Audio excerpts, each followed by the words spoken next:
बुद्धू अपने माता पिता का इकलौता पुत्र था। वह बचपन से ही बुद्धू था, इसलिए सब उसे बुद्धू कहकर पुकारते थे। बुद्धू का कोई मजाक उड़ाता तो वो भी उसे अपनी प्रशंसा लगती। बुद्धू के माता पिता उसके भविष्य को लेकर बहुत चिंतित रहते। बुद्धू जैसे जैसे बड़ा हुआ वैसे वैसे वो और अधिक बुद्धू होता गया। एक दिन बुद्धू के एक दोस्त का विवाह हुआ। बुद्धू ने देखा कि विवाह में तो बड़े बाजे गाजे बजते हैं, मिठाइयाँ खाने को मिलती हैं और अच्छे अच्छे कपड़े पहनने को मिलते हैं, तो उसने अपने पिता से कहा कि वे उसका भी विवाह करा दें। पिता ने उसे बहुत समझाया कि वो अभी विवाह के योग्य नहीं हुआ है, किंतु बुद्धू मानने को तैयार नहीं था। जब मेरे दोस्त का विवाह हो गया तो मेरा क्यों नहीं हो सकता है, बुद्धू की हठ थी। तेरा दोस्त बुद्धिमान है लेकिन तू बुद्धू है, उसके पिता ने उसे समझाने का प्रयास किया। विवाह तो लड़की से करना है, फिर इसमें बुद्धिमान या बुद्धू होने की क्या बात है, बुद्धू ने रूठते हुए कहा। बात यह है बेटा कि तुझसे कोई काम करते तो बनता नहीं है, 4 पैसे कमा नहीं सकता है, फिर अपनी पत्नी को खिलाएगा कहाँ से? पिता ने स्पष्ट शब्दों में कहा। जैसे मैं खाता हूँ वैसे वो खाएगी। मैं कोठे से अनाज निकालकर माँ को देता हूँ तो वो चक्की में उसे पीसती है, फिर हम खाते हैं। वैसे ही वो भी कोठे से अनाज निकालकर माँ को देगी, माँ पीसेगी और हम सब खाएंगे, बुद्धू ने भोलेपन से तर्क दिया। पिता समझ गया कि बुद्धू किसी भी तरह से मानेगा नहीं, अतः उसने बुद्धू को बहलाने का प्रयास किया। ठीक है, जो तू कहता है तो मैं तेरा विवाह करा दूंगा, मगर पहले तू लड़की से मिलकर उसे पसंद कर लेना, फिर मुझे बताना, पिता ने कहा।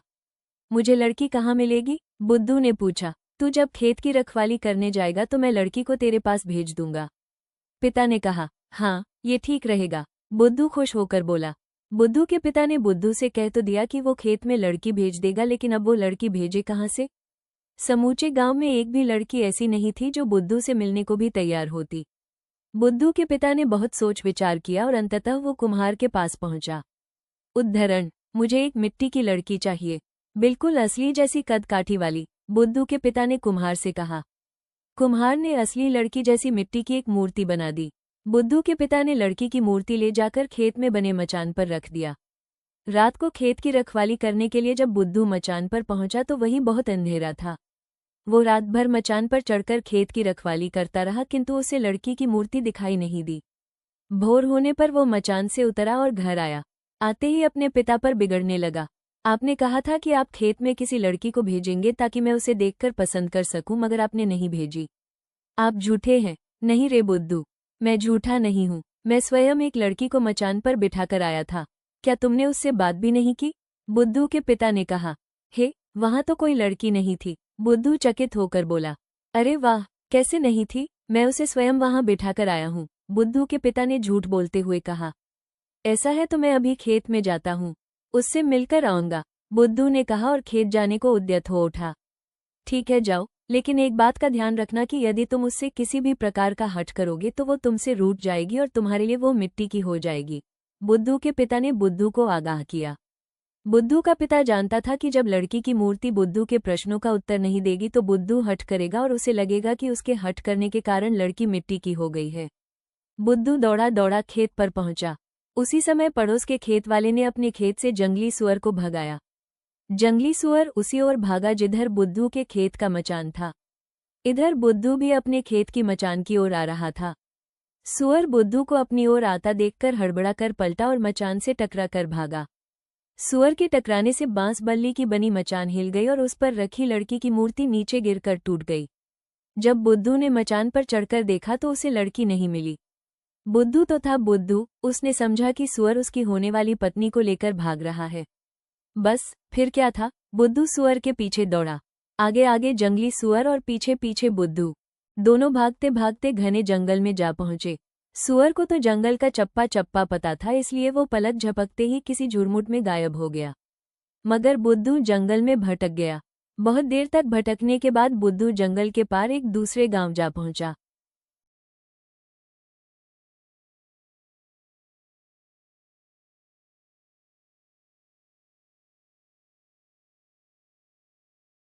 बुद्धू ने उन लड़कियों को ध्यान से देखा। उनमें से एक लड़की बुद्धू को भा गई। बुद्धू को लगा कि यही वो लड़की है जिसको सुअर भगा लाया है। बुद्धू ने आव देखा न तब लड़की का हाथ पकड़कर अपने साथ ले जाने को उद्यत हो उठा। पानी भरने आई लड़कियों में चीख पुकार मच गई। वो लड़की भी सहायता के लिए पुकारने लगी जिसका हाथ बुद्धू ने पकड़ रखा था। लड़कियों की चीख पुकार सुनकर गांव वाले वहां आ गए। उनमें उस लड़की के माता पिता भी थे। तुमने मेरी बेटी का हाथ क्यों पकड़ रखा है? लड़की के पिता ने बुद्धू से पूछा। ये मेरी होने वाली पत्नी है, मैं इसे अपने साथ ले जाने आया हूँ, बुद्धू ने कहा। किसने कहा कि ये तुम्हारी होने वाली पत्नी है? लड़की के पिता ने पूछा। मेरे पिता ने, बुद्धू ने उत्तर दिया। यदि ऐसा है तो तुम्हारी होने वाली पत्नी को लेने के लिए तुम्हारे साथ तुम्हारे पिता को भी आना चाहिए। वे क्यों नहीं आए? तुम अकेले क्यों आए? लड़की के पिता ने पूछा। मैं तो इसका पीछा करते करते यहाँ आ गया। इसे तो सुअर भगा लाया था, लेकिन अब ये चिंता न करें, मैं इसे अपने साथ ले जाऊंगा, बुद्धू ने कहा। हे, इसे सुअर भगा लाया था? हाँ। बेटा, तुम्हारा नाम क्या है? तुम मुझे अपना नाम बताओ और पूरी घटना बताओ, क्योंकि मैं इस लड़की का पिता हूँ और तुम्हारा होने वाला ससुर हूँ, लड़की के पिता ने कहा। मेरा नाम बुद्धू है, कहते हुए बुद्धू ने अपने पिता से हुई बातचीत से लेकर जंगल में सुअर का पीछा करते हुए कुएं तक आने की पूरी घटना सुना डाली। लड़की का पिता समझ गया कि बुद्धू यथा नाम तथा गुण है। उसे लगा कि यह लड़का मूर्ख अवश्य है, लेकिन उसकी पुत्री का ध्यान रखेगा। यह विचार करके लड़की के पिता ने अपनी लड़की का विवाह बुद्धू के साथ करा दिया और उसे अपने साथ अपने ही गांव में बसा लिया। बुद्धू अपनी पत्नी के साथ हंसी खुशी से रहने लगा। एक दिन अचानक उसे अपने माता पिता की याद आने लगी। उसे लगा कि ठीक है, यदि तुम जाना चाहते हो तो जाओ, वैसे भी मेरी बेटी को अपनी ससुराल में रहना चाहिए, बुद्धू के ससुर ने कहा। वह अब तक बुद्धू की मूर्खताओं से तंग आ चुका था, इसलिए उसने सहर्ष अनुमति दे दी। इधर बुद्धू की पत्नी बुद्धू जैसा मूर्ख पति पाकर दुखी थी। उसे लगा कि कम से कम बुद्धू के परिवार के लोग तो मूर्ख नहीं होंगे, उनके सहारे जीवन कट जाएगा। फिर उसे इस बात का भी मलाल था कि उसके पिता ने बुद्धू जैसे मूर्ख व्यक्ति से उसका विवाह करा दिया, जबकि उसे अच्छे लड़के मिल सकते थे। इसलिए बुद्धू की पत्नी भी खुशी खुशी साथ जाने को तैयार हो गई। बुद्धू और उसकी पत्नी परिवार वालों और गांव वालों से विदा लेकर चल पड़े। बुद्धू के ससुर ने बुद्धू के गांव का सही रास्ता अपनी बेटी को समझा दिया था। बुद्धू अपनी पत्नी के साथ जिस रास्ते से लौट रहा था, उस रास्ते पर एक गांव पड़ा। उस गांव में मेला लगा हुआ था। नाना प्रकार की वस्तुओं की दुकानें सजी हुई थीं। बुद्धू ने देखा कि एक दुकान पर बढ़िया बढ़िया रंग बिरंगे कपड़े बिक रहे थे। बुद्धू अपनी पत्नी सहित उस दुकान पर पहुंचा और उसने अपने लिए, अपनी पत्नी के लिए और अपने माता पिता के लिए अच्छे अच्छे कपड़े पसंद कर लिए। इन कपड़ों को अच्छे से एक थैले में रख दो, इन्हें मैं अपने साथ ले जाऊंगा, बुद्धू ने दुकानदार से कहा। ये लीजिए। दुकानदार ने कपड़े एक थैले में रखे और बुद्धू को पकड़ा दिए। बुद्धू ने थैला लिया और चल दिया। अरे साहब, कपड़ों के पैसे तो देते जाइए, दुकानदार चिल्लाया। पैसे? कैसे पैसे? बुद्धू ने चकित होकर पूछा। अरे वाह, आपने ये जो कपड़े खरीदे हैं उनके पैसे नहीं देंगे क्या? दुकानदार क्रोधित होते हुए बोला। लेकिन पैसे तो मेरे पास नहीं है, बुद्धू ने कहा। वो चलते समय बटुआ रखना भूल गया था जो उसके ससुर ने उसे दिया था। तो फिर आप ये कपड़े नहीं ले जा सकते हैं, दुकानदार ने थैला वापस लेते हुए कहा। मगर ये कपड़े मुझे बहुत पसंद आए हैं और मैं इन्हें लेना चाहता हूँ, बुद्धू ने कहा। ठीक है, यदि आप इन्हें लेना ही चाहते हैं और आपके पास पैसे नहीं हैं तो आप मुझे इन कपड़ों के बदले कुछ और दे दीजिए, दुकानदार ने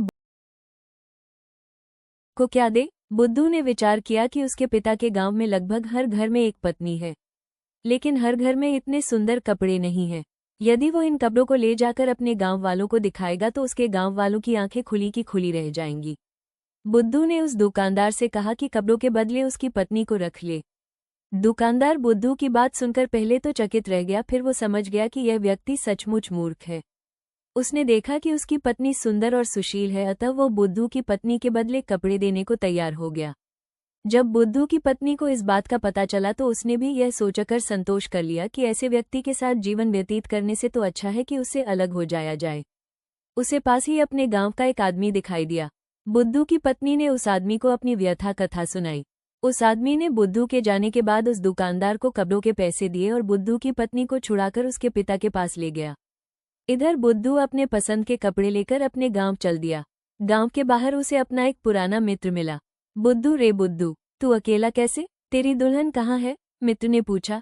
उसे पता था कि बुद्धू पत्नी की खोज में गांव से चला गया था।